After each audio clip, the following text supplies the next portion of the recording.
புரிஞ்சவங்களுக்கு சொல்ல வேண்டிய அவசியம் இல்ல, புரியாதவங்களுக்கு சொல்லி பிரயோஜனமும் இல்ல. காலப்போக்கில அனுபவங்கள் ஏற்பட ஏற்பட அவங்கவுங்களுக்கே புரியும். வாழ்க்கைன்னு என்னன்னு தெரியுமா உங்களுக்கு?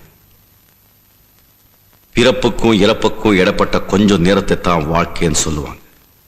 அந்த கொஞ்ச நேரத்துல ஒருத்தருக்கு ஒருத்தர் துரோகம் செய்யாம, கெடுதல் எண்ணாம, நானு எந்த நினைக்காம கூட சேர்ந்து ஒன்னா சந்தோஷமா வாழ்றதுதான் வாழ்க்கை.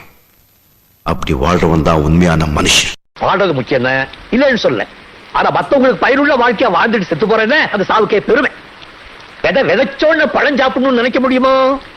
இன்னைக்கு நான் விதைக்கிறேன், நாளைக்கு நீ பழம் சாப்பிடுவ, அப்புறம் ஓ மயன் சாப்பிடுவேன், அதுக்கப்புறம் அவ மயன் சாப்பிடுவேன். அதெல்லாம் பாக்குறதுக்கு நான் இருக்க மாட்டேன். ஆனா விதை நான் போட்டது, இதெல்லாம் பெருமையா? கடமை, ஒவ்வொருத்தருடைய கடமை. இந்த வீடியோவில் தெரியும் இந்த வண்டி ஒரு அருமையான வண்டி. இந்த வண்டி பிடிச்சிருந்தா கால் பண்ணுங்க. நன்றி, வணக்கம்.